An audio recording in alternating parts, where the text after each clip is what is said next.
Kami rindu Tuhan, daulati kami dengan firman-Mu. Kami rindu Tuhan, teguhkan kami dengan firman-Mu.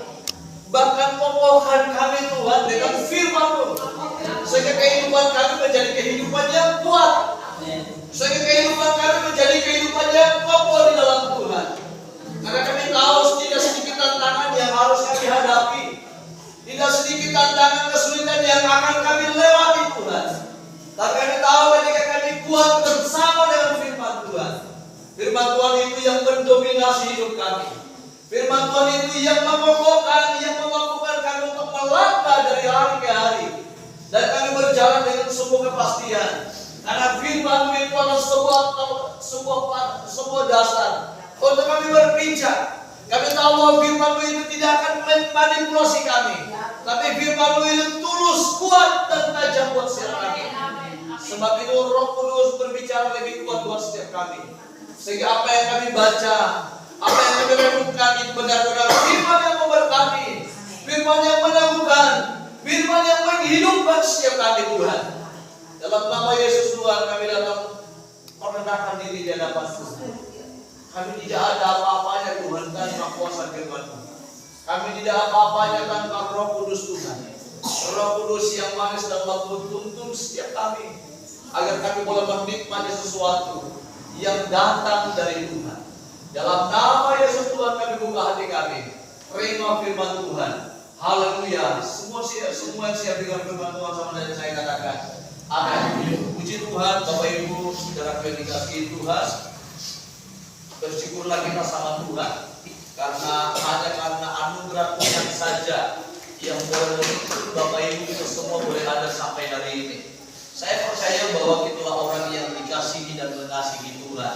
Yang setuju katakan amin. Oleh itu mari Bapak Ibu, dalam kesempatan ini saya mengajak Bapak Ibu kita mendengarkan firman Tuhan, merenungkan bagian firman Tuhan yang sekiranya ini berkenan.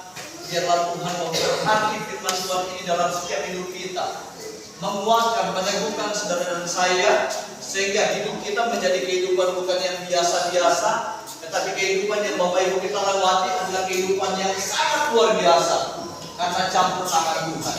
Bapak Ibu, dalam kesempatan ini mari saya mengajak kita, mari kita sama-sama merenungkan satu bagian firman Tuhan. Puji Tuhan, lampunya sudah nyala. Dan biarlah kita terinspirasi juga, termotivasi, bukan cuma sebatas karena lampunya nyala kemudian kita main dengan musik yang ada, tetapi kita biarlah tidak terhalang dengan situasi yang ada, tetapi kita akan terus komitmen bahwa kita akan mengalami anugerah dan kemuliaan Tuhan yang sempurna. Oleh itu, Bapak Ibu, cek. Oke, baik. Puji Tuhan. Baik, puji Tuhan. Tuhan memberkati kita semua dan memberkati setiap kita yang hadir. Oleh sebab itu, mari saya mengajak kita merenungkan satu bagian firman Tuhan. Firman Tuhan yang akan saya coba persiapkan terambil dalam kitab Filipi pasal 4 ayat 13. Bapak Ibu, ayat ini adalah ayat yang mungkin sudah di luar pikiran kita, di luar dari otak kita, di luar dari pendengaran kita. Mungkin tanpa kita lihat Alkitab, tanpa kita membuka ayat ini, mungkin kita sudah tahu isinya. Karena ayat ini familiar di pendengaran Bapak Ibu sebagai orang percaya. Dan hari ini kita diingatkan kembali firman Tuhan ini. Saya kira biarlah firman Tuhan ini akan memberkati kita hari ini, mengingatkan, menguatkan, meneguhkan saya dan saudara, sehingga kehidupan kita menjadi kehidupan yang bukan biasa-biasa, tetapi kehidupan yang luar biasa karena firman Tuhan ini. Mari kita sama-sama baca ayat ini dengan suara yang kedengaran, dengan suara yang kita dengarkan masing-masing, sehingga pendengaran visual kita juga mendengarkan akan ayat ini. Mari kita sama-sama baca 1, 2, 3, 1, 2, 3.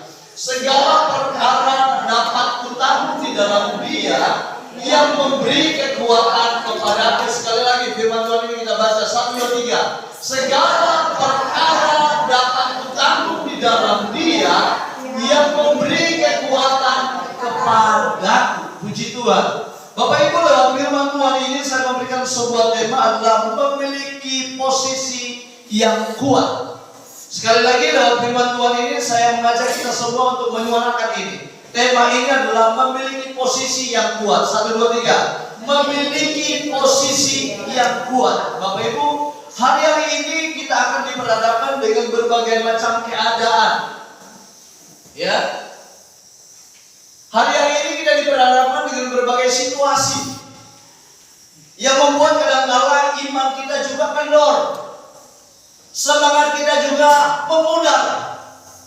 Bahkan cinta kita kepada Tuhan juga itu abang-abang. Membuat kadang-kala kita maju, membuat kadang-kala kita mundur. Membuat kadang-kala kita maju, kadang-kala kita mundur. Bapak Ibu, orang seperti ini tidak akan menikmati yang baik dari Tuhan. Itu firman Tuhan bilang, orang yang bimbang, orang yang maju mundur, jangan pernah mimpi yang baik dari Tuhan itu diketemukan. Ya, orang yang seperti ini Bapak Ibu, dia tidak panas dan dia tidak dingin. Bahkan firman Tuhan bilang, orang seperti ini Tuhan bilang dimuntahkan. Bapak Ibu, yang namanya muntah, tidak akan ada orang yang bisa jinak lagi muntahnya. Yang namanya muntah tidak ada sesuatu yang bisa kita ambil. Namanya muntah loh. Kalau tutupan bisa dimakan, tetapi kalau latar belakang muntah tidak bisa dimakan. Ya.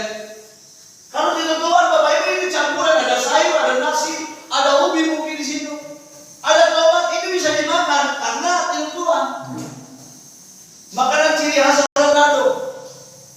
Tapi kalau muntah Bapak Ibu tidak bisa dimakan kembali. Bapak Ibu, kita tidak inginkan kehidupan kita itu yang kehidupan yang dimuntahkan.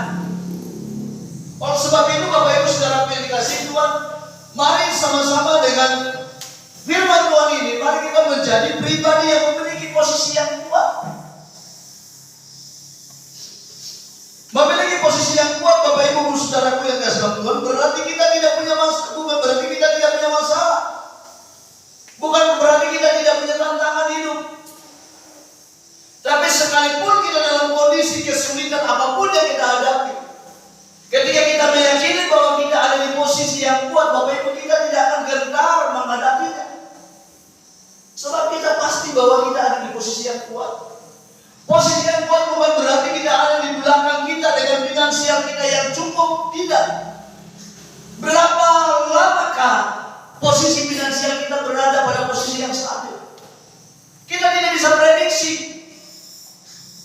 Berapa lamakah kesehatan kita ini bisa menjamin kita masih umur panjang? Tidak ada yang bisa pastikan. Berapa posisi kita berkata bahwa aku kuat hari ini karena intelektualku, cara berpikirku yang bagus. Berapa lama? Semua tidak memadai untuk kita bisa pada posisi yang kuat ini. Tapi hari ini Bapak Ibu, Paulus mengajari kita tentang ayat ini. Paulus mengajari kita bahwa posisi yang kuat manakala kita melekat dengan Tuhan. Amin. Posisi yang kuat ketika kita berdasar pada Tuhan. Posisi yang kuat itu manakala kita terhubung dengan Tuhan.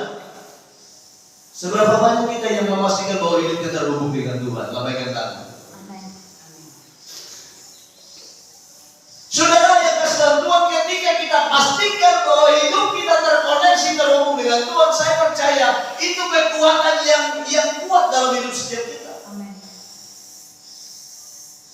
Paulus bilang ayat ini Bapak Ibu, bukan Paulus dalam kondisi sedang santai kemudian dia bilang saya kuat.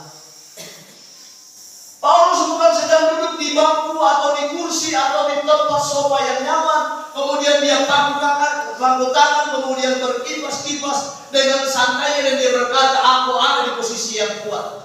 Tidak. Tapi kalau kita pelajari ayat di latar belakang, kondisi Paulus sedang kondisi yang tidak baik, tidak nyaman, tetapi justru dia berkata di ayat ini, dia berkata segala perkara kutanggung di dalam Dia yang beri kekuatan. Bapak Ibu garis bawah ini dalam Dia. Di dalam Dia yang beri aku kekuatan. Saudara, ini menggambarkan posisi Paulus yang dalam kondisi seperti itu dia tetap tahu persis bahwa dia ada di posisi yang kuat. Orang boleh mencelakai kita, orang boleh merancangkan yang jahat buat kita.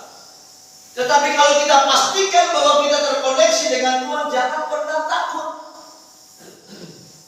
Jangan pernah ragu, jangan pernah khawatir untuk hari esok kita. Jangan pernah khawatir akan hal itu. Ketika kita ada di dalam Kristus Bapak Ibu, dunia mengukur bahwa kehidupan yang kuat itu tergantung pada kita berpengaruh atau tidak, kita kaya atau tidak. Loh, kalau kita miskin, apa pengaruhnya? Tidak ada orang ada, kita tidak ada.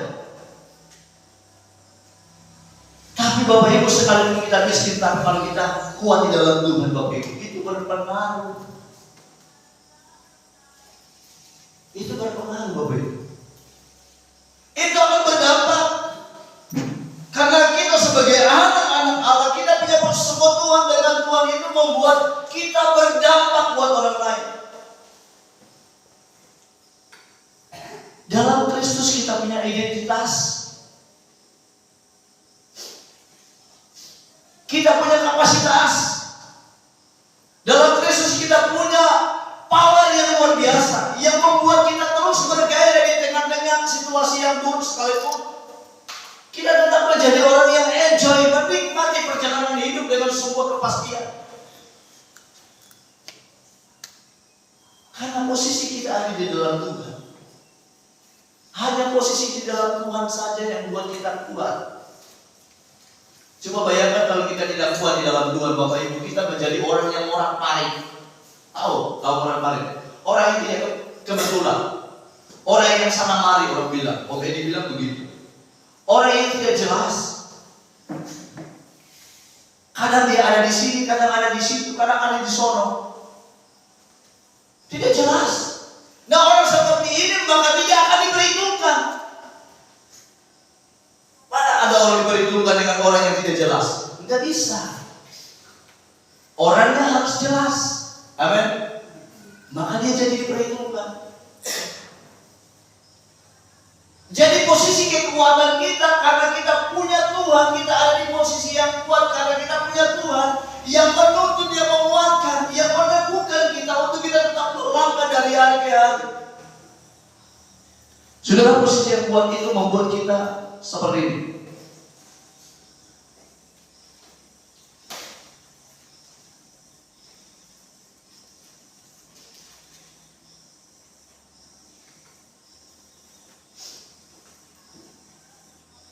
Paulus bilang di dalam Efesus 6 ayat 10.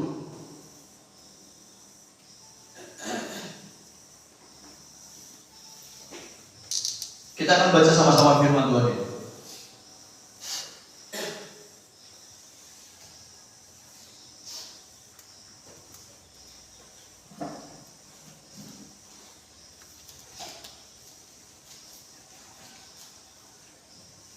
Kita baca 1, 2, 3.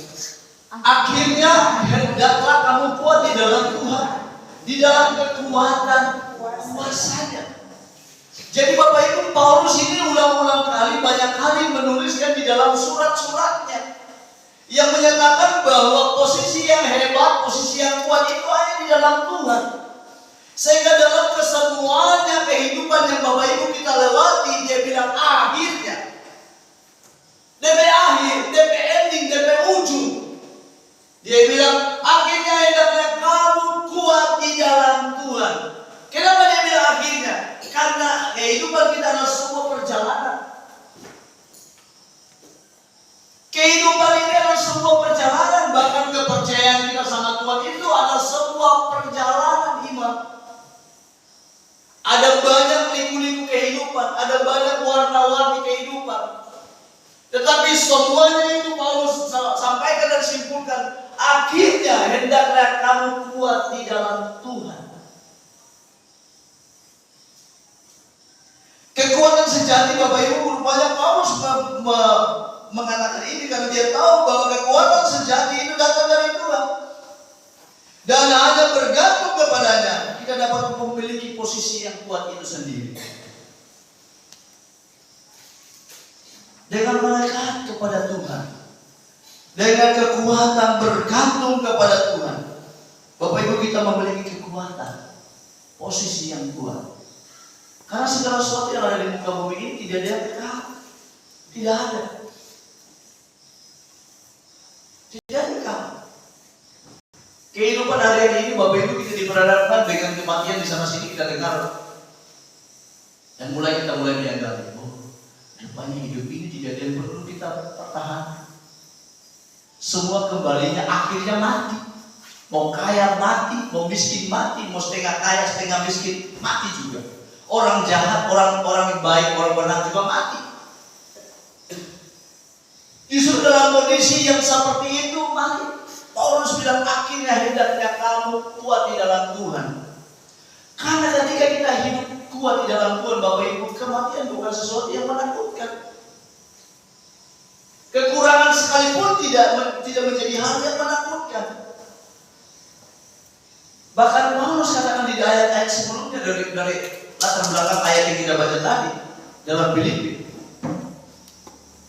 Paulus bisa berani bilang segala perkara. Bapak Ibu, kalau namanya segala perkara apa yang Paulus maksudnya? Segala perkara. Tidak ada perkara yang dimaksud Paulus. Tidak ada. Segala perkara, segala masalah, entah kita sakit, entah kita kekurangan, entah kita punya pergumulan dalam hidup keluarga, dan lain sebagainya, segala perkara. Sebenarnya banyak perkara, tapi justru dari saking banyaknya, maka Paulus menuliskan hanya segala perkara, apapun masalah Bapak Ibu kita semua. Tuhan bilang segala perkara. Paulus bilang biarlah ini menjadi ungkapan saya, saudara. Segala perkara dapat kita tanggung di dalam Dia yang beri aku kekuatan. Bayangkan kalau kita sudah sama-sama dengan Tuhan. Boleh kita berkata kekuatan ada padaku karena Tuhan? Bisa. Karena kita tahu bahwa ketika Tuhan itu jadi kekuatan, posisi kita akan menjadi kuat. Status kita menjadi status yang dikuatkan bukan karena hebatnya kita, tapi karena Kristus di dalam kita. Ia yang memberi kekuatan. Akhirnya Bapak Ibu Saudara yang dikasihi Tuhan, sebagaimana yang Paulus katakan, hendaknya kita kuat di dalam Tuhan. Jadi kalau lemah di dalam Tuhan, maka lemah berkat. Ya. Kalau lemah di dalam Tuhan, maka lemah juga kekuatan kita. Kita kuat tapi tidak kuat. Bagaimana itu? Kita diberkati tapi tidak diberkati. Kita menerima tapi tidak mendapatkan, tidak memilikinya. Kira-kira seperti itu.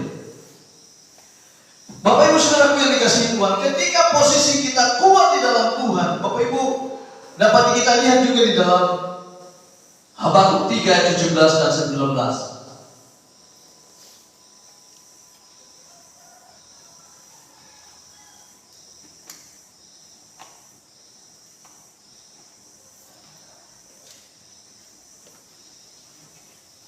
Habakuk 3 ayatnya yang ke-17 dan 19. Ayat ini sudah sering kita baca. 17 sampai 19. Oke, kita baca 1 dan 3.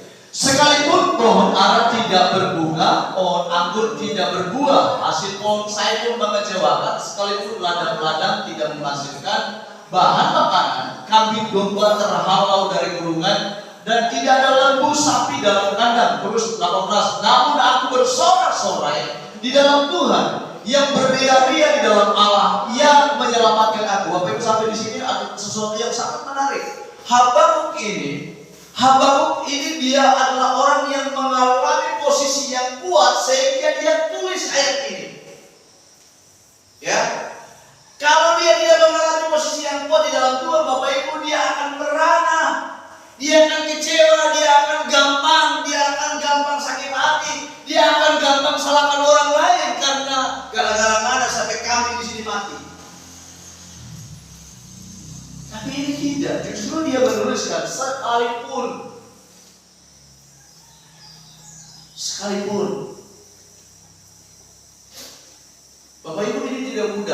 posisi ini.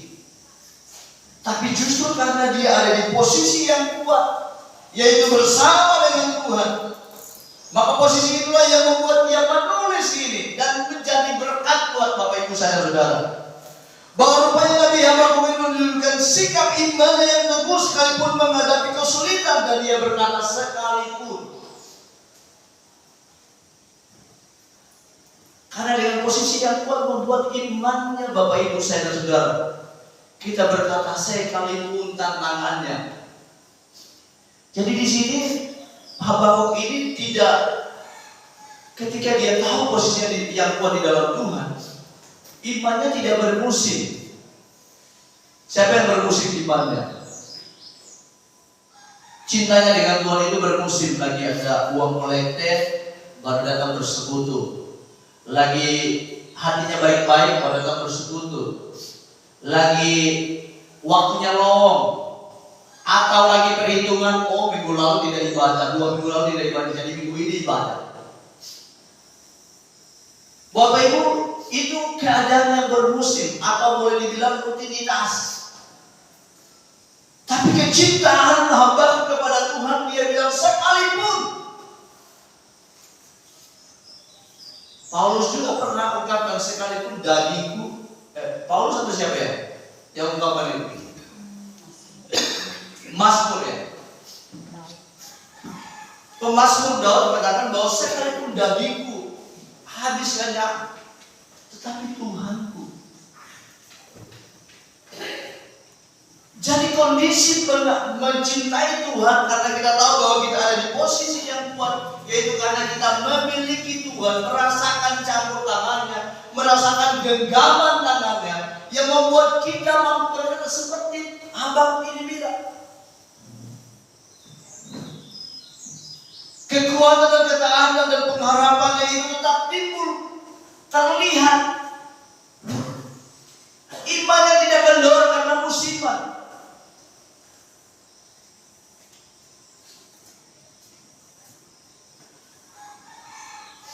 Sebenarnya, ya, secara badan jasmani ini lemah, letih, lesu. Saya satu kesaksian kemarin kami ke Bangkurung, Bapak Ibu. Kami berangkat, saya start dari sini, habis pulang kerja, pasar dan lain sebagainya. Kemudian nyebrang ke sana, saya bawa mobil. Kemudian sampai di sana kami harus melewati panas terik di atas bodi batang. Sampai di sana rupanya sampai Bangkurung itu mengalami panas terik. Puji Tuhan. Saya bilang, saya berkata dalam hati, puji Tuhan, dengan penderitaan ini tidak berarti dengan penderitaan yang Yesus alami. Dan saya bersyukur mengalami penderitaan karena melayani Tuhan. Sampai di sana baru makan buru-buru, langsung buru-buru pergi ke akad urusan. Rupanya tidak ada sopirnya. Saya juga yang bawa mobil. Setelah sampai di sana Bapak Ibu, karena agak laju-laju, karena waktunya bilang Bapak Pendeta, kita undangan jam 5:30 sudah harus mulai ibadah. Jadi saya bawa mobil agak laju-laju. Sekalipun jalannya saya baru saya jalani, saya harus jalan dan saya bilang, Pak Sebus, jaraknya masih jauh, masih lumayan. Puji Tuhan jalannya agak bagus daripada lewat Sabang. Kita sampai di sana, saya ketemu dengan jemaat, kemudian jemaat disuruh berkemas-kemas untuk ikut ke bawah. Tiba-tiba ibu gembala berkemas, dia bilang suami tidak ikut. Karena yang gembala itu istri, suaminya tidak ikut. Langsung saya tanya, jadi sebentar kalau suami tidak ikut, sebentar saya bilang antar mereka balik. Langsung Pak Sebus bilang, Bapak Pendeta, sebentar yang antar balik, kalau boleh Bapak Pendeta antar balik. Saya bilang ini juga pertemuan jaraknya pasti kurang lebih ini jaraknya berapa kilo ya? Ada 10 lebih itu kalau salah ya. Saya pikir aduh perkumpulan ini. Ada 15 kilo itu bersih. Selebihnya tapi kurang tidak. Selebihnya boleh. Saya pikir ini sebentar. Saya pelayanan, kemudian sebentar juga pulang pelan. Sebentar saya harus antar. Saya dalam hati, puji Tuhan, haleluya. Tiba-tiba waktu itu kami pulang langsung buru-buru mandi, langsung segala macam persiapan, langsung sampai di gereja. Sampai di gereja rupanya ada posisi yang tidak standby. Ada keyboard tapi keyboardnya Tidak bisa saya ikut, saya tidak bisa pelajari. Pemain musiknya ada di tempat lain dan puji Tuhan keyboardnya juga di tempat lain. Dan tiba di situ pemain keyboardnya belum datang, jam sudah menentukan, sudah jam mulai bahkan lewat. Jadi kami ambil bagian, saya bilang puji Tuhan saya bisa bawa gitar, saya main gitar. Tiba-tiba berjalan ibadah, rupanya keyboard tidak dipakai, tinggal main gitar dengan ruangan yang cukup lebih besar dari sini. Jemaat akan lebih besar, lebih banyak dari kita. Terpaksa saya main keyboard, main gitar dengan suara full. Gitar harus full karena ini orang lebih banyak dari kita. Saya khotbah Bapak Ibu, saya mengeluarkan energi yang cukup luar biasa karena ruangannya agak lebih besar dan orangnya lebih besar, lebih banyak maksudnya. Dan saya harus mengeluarkan energi yang luar biasa. Setelah pulang kita usai makan saya harus briefing beberapa hamba Tuhan, kepala-kepala di sana, beberapa penyampaian yang harus saya tegaskan. Sesudah itu sedang ada materi, sedang ada penyampaian untuk penguatan kepala-kepala di sana. Saya sudah dikode, dia bilang, Bapak ini sudah kode, Papa sebatas semangat, itu orang di luar yang di atas itu juga semangat. Saya bilang mereka dalam hatiku mereka mengantuk tidak apa-apa, tapi masalahnya saya yang bawa mobil. Saya antar ke sana, saya agak laju, saya hindari sampai jangan sampai ngantuk saya itu datang duluan. Dan puji Tuhan saya bisa tembus di akad kelulusan setelah balik. Di situ saya sudah tidak mampu. Pak, saya terus ngomong terus, tapi saya masih ladeni perkataan-perkataannya, tapi kadang-kala mobil sudah berhenti, kadang-kala mobil masuk di hutan-hutan. Tapi puji Tuhan di daerah Bangkulu sana itu tanah rata, selain dari akad kelulusan, kalau sudah di bawah di Bungkean itu rupanya sudah lebih bagus jalannya. Jadi biar dia tasir di hutan-hutan tidak ada jurang-jurang. Saya mengalami keletihan. Tapi keletihan itu tidak akan membatasi, mengurangi cinta kita dengan Tuhan. Kita lemah. Kita sebenarnya mengeluh.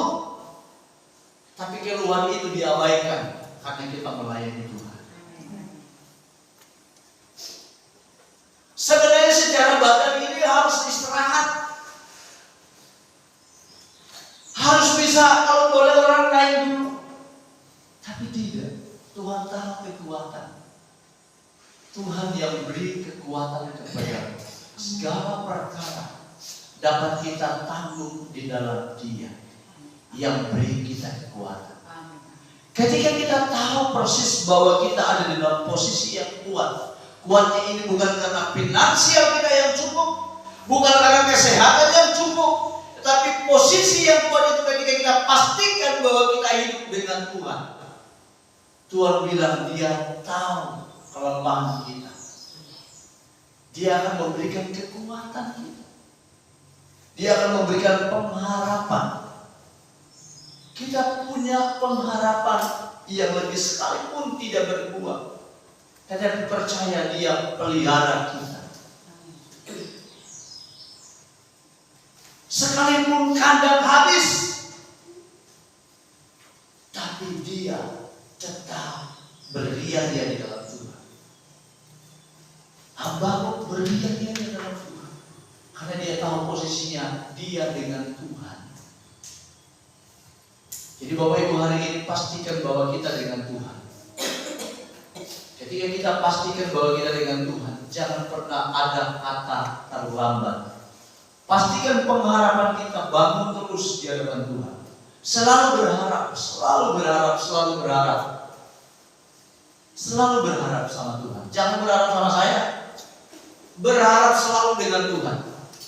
Karena Dia adalah sumber yang mengatur segala sesuatunya. Kita akan mampu beria-ria. Kalau Bapak Ibu lihat di ayat terakhirnya, di ayat Habakuk ini, yang sangat menarik sekali. Ayat 19 atau Allah Tuhanku, itu kekuatanku. Ia membuat kakiku seperti kaki rusa. Ia membiarkan aku berjejak di bukit-bukitku. pemimpin biduan dengan bermain kecapi. Bapak Ibu, ini merupakan sebuah pernyataan yang dinyatakan oleh Habakuk. Dia umpamakan ketika Tuhan itu ada di pihak dan posisinya dia. Sekalipun, namun dia beria-ria.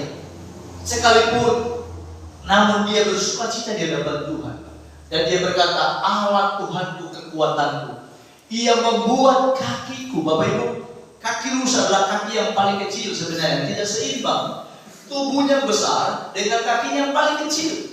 Tapi justru ada keunikan. Bapak Ibu, kalau kita yang pernah berburu, saya tidak pernah berburu, tapi saya pernah dengar orang yang berburu rusa. Itu saking karena luar biasanya rusa ini. Dia ini melewati terjal sekalipun, melewati gunung sekalipun, melewati laut sekalipun, dia nyebrang. Ada keunikan dari rusa ini. Demikian juga Habakuk menggambarkan ketika Tuhan menjadi kekuatannya, maka dia akan dibuat kakinya itu seperti kaki rusa. Ada persoalan dari 1 sampai 10 itu dilewati.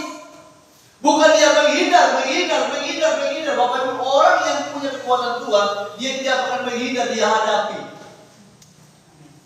Kalau orang yang menghindar, Bapak Ibu, itu pecundang namanya. Orang yang tidak punya iman, tidak punya kekuatan, tidak ada punya dasar. Dan Bapak Ibu, sekalipun orang sudah sebagian besar tidak mendukung kita, tapi kalau kita optimis dan yakin bahwa kita ada di kebenaran, kita akan bermusik. Kita akan jalan karena kita ada pada posisi yang kuat. Bukan karena kita punya backing di belakang, bukan, tetapi kita punya kekuatan yaitu bersama dengan Tuhan. Tuhan bilang, firman Tuhan bilang, ketika Tuhan itu kekuatanku, kakiku akan dibawa, diumpamakan seperti kaki rusa yang membiarkan kita berjejak di bukit-bukit, yang membuat kita melewati setiap masalah demi masalah dengan kekuatan Tuhan. Kita bukan jadi orang pengecut, Bapak Ibu. Kita bukan jadi orang penakut. Kita bukan jadi orang yang ragu. Pengalaman seorang pemberani karena dia punya pengalaman dengan Tuhan. Kenapa Daud jadi pemberani? Goliat sebesar apapun, karena dia tahu bahwa dia punya Tuhan, dia ada di posisi mengenal Tuhan, sehingga dia bisa melewati pertempuran, sehingga bisa dipromosikan. Kenapa para rasul itu punya keberanian untuk bersaksi? Kalau kita tahu bahwa Bapak Ibu, Rasul Petrus itu orang yang dikasihi dan mengenal Yesus, dekat dengan Yesus, tetapi waktu Yesus disalibkan, dia bilang, saya tidak kenal. Tapi Bapak Ibu, ketika Yesus terangkat, ketika Roh Kudus turun, bahkan Petrus sendiri yang berkhotbah sampai berapa ribu orang? Banyak orang menjadi percaya. Murid-murid pada waktu ini ditambahkan. Mereka menjadi orang yang pemberani, bersaksi tentang kebenaran Tuhan, bersaksi tentang Yesus. Mereka berani. Jadi Roh Kudus itu dipenuhi dalam setiap hidup kita, bukan sebatas berbahasa roh, Bapak Ibu. Tapi Roh Kudus itu memberikan keberanian dari hal-hal yang ekstrim. Melayani tidak ada uangnya, tetapi semangat. Itu adalah Roh Kudus. Tapi kalau masih hitungan, timbang, masih hitung, Roh Kudus itu. Rohnya dia sendiri yang bekerja. Tapi kalau Roh Tuhan, Bapak Ibu, kita akan dituntut. Kita akan dituntut melangkah, sekalipun kita tidak melihat. Tapi kita dituntut. Itulah tujuannya Roh Kudus turun. Tuhan tidak berjanji, jangan kamu kemana-mana, kamu tunggu uang transferan, bukan, tidak. Nanti sesuatu ini uang transfer kalau kamu jalan, tidak. Tapi dia bilang, aku akan kirim penghibur. Yang mengerti kata-kata amin. Jadi waktu kita kehabisan akal, dia hibur, dia bilang seperti ini. Oh ya, saya semangat lagi. Seperti itu. Tuhan kirim transferan, ada biaya transport tidak? Kalau kau kirim maka saya berangkat. Kalau begitu orang yang tidak ada gairah. Saya lagi pokoknya ada banyak alasan. Bapak Ibu, orang dipimpin Roh Kudus adalah orang yang antusias dengan Tuhan. Ketika dia dipenuhi, dia respon. Karena dia dipenuhi Roh Kudus. Tujuan ketuanan Roh Kudus supaya orang itu punya keberanian bersaksi. Tujuannya bersaksi.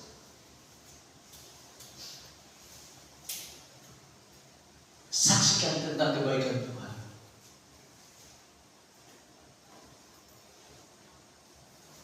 Bersaksi di sini bukan berarti nanti berkhotbah di depan ini, tidak. Tapi membawa orang lain datang kepada Tuhan, mengasihi Tuhan, memberi diri bagian dari apa yang perlu dia berikan buat Tuhan. Itu merupakan sebuah kesaksian. Biarlah kesaksian Bapak Ibu kita semua itu menjadi hidup.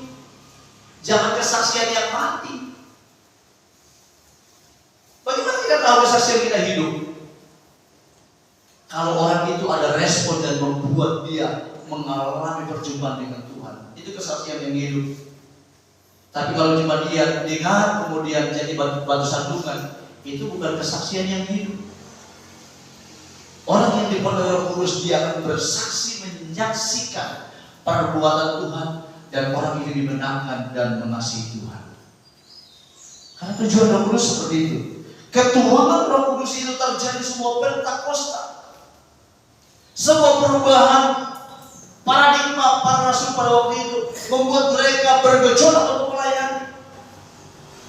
Pentakosta itu merupakan sebuah transformasi perubahan dari pelayanan ibadah yang biasa-biasa yang nanti ada doi baru melayani menjadi berubah menjadi ada doi semangat, sehingga banyak orang diselamatkan. Dari yang tidak tahu apa yang dia bilang, dia tahu apa yang dia lakukan karena Roh Kudus melawan. Jadi bukan berarti berbahasa roh, tidak. Tapi apa yang Bapak Ibu ketemukan dan lakukan, Bapak Ibu yang Bapak Ibu tidak tahu apa yang Bapak Ibu katakan, tetapi waktu Roh Kudus melawan, Bapak Ibu akan tahu apa yang Bapak Ibu lakukan. Itu kan ada Roh Kudus. Dan ketika Bapak Ibu kita ada dalam kekuatan Tuhan, kita akan menjadi orang pemberani. Kita menjadi orang pemberani. Selanjutnya Bapak Ibu, ketika kita ada di posisi yang kuat, yaitu di dalam Tuhan. Yesaya 41 ayat 10. Kita akan lihat di sana dan kita akan baca. Semangat ya. Kita lihat di sana Yesaya 41 ayat 10, kita baca bersama-sama.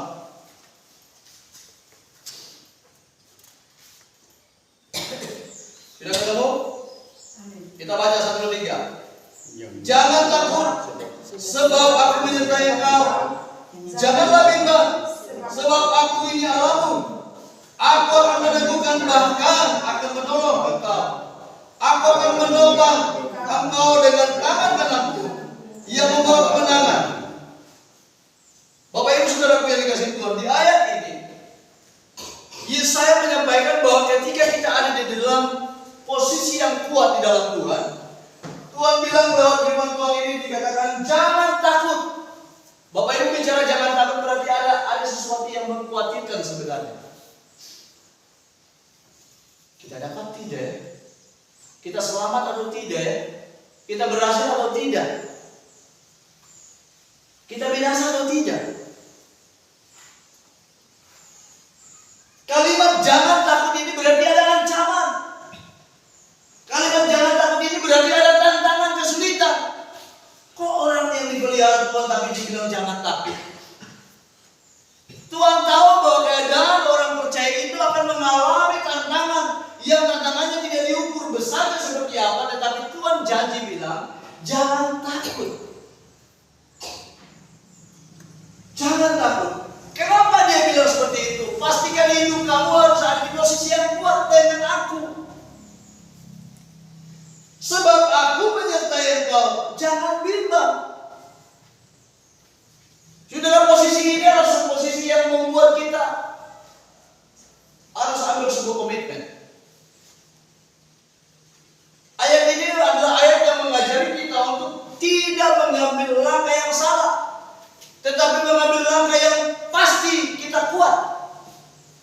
bersama dengan Tuhan. Hanya di posisi Tuhan yang membuat ada jaminan kita tidak takut. Jangan takut sebab aku menyertai engkau. Jangan bimbang sebab aku Allahmu. Jangan bimbang sebab aku Allahmu. Jadi ketika kita jadikan Tuhan sebagai Allah kita, bukan harta yang menjadi Allah kita, bukan. Bukan karena keluarga kita yang menjadi Allah kita, bukan. Tetapi kita jadikan Tuhan itu menjadi posisi yang kuat dan berdasar dalam hidup kita. Maka dia bilang, kita jangan bimbang sebab aku Allahmu. Aku meneguhkan, bahkan menolong engkau. Aku akan menopang, bahkan dengan tanganku yang membawa kemenangan. Bapak Ibu, kekuatan kita diperoleh melalui ketaatan dan pengharapan yang teguh kepada Tuhan yang selalu menyertai dan menolong kita. Dengan kekuatan kita tahu bahwa kita ada dalam posisi yang kuat, Bapak Ibu, maka kita punya kekuatan untuk bertahan. Dia bilang jangan takut, berarti ada ancaman depan. Tapi kita memiliki sebuah komitmen taat, takut kepada Tuhan, punya pengharapan bahwa Tuhan tolong kita. Kapan Tuhan tolong? Belum datang. Tapi kita punya pengharapan. Kita berharap terus, berharap terus. Kapan dia tolong? Tidak tahu kapan. Tapi Tuhan janji, dia bilang, akulah Allahmu. Akulah Allahmu. Kita punya pengharapan.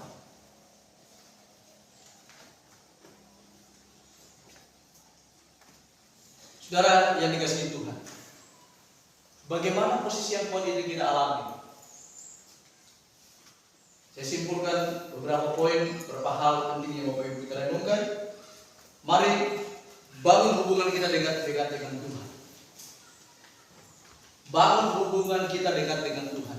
Karena hanya Dia saja yang menjadikan kita kuat. Hanya oleh Dialah yang membuat kita posisi ternyaman sekalipun di tengah badai. Hanya dengan Dia yang membuat kita posisi damai sejahtera sekalipun di tengah-tengah kesulitan. Sebab itu teguhkan hatimu dalam ketaatan. Taat itu mahal, harganya mahal. Tapi justru Tuhan anjurkan, mari di tengah-tengah posisi yang kuat itu tetap memiliki ketaatan, keseriusan dengan Tuhan. Yang ketiga, Bapak Ibu, kita harus percaya pada setiap janji Tuhan. Kita harus percaya pada janji Tuhan. Ingat bahwa Tuhan selalu menyertai kita dan memberikan kekuatan di dalam setiap keadaan.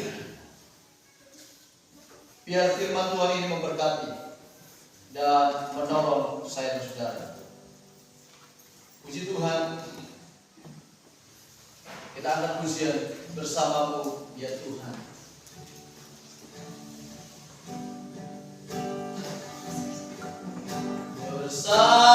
Bersamamu ya Tuhan, aku sanggup berjalan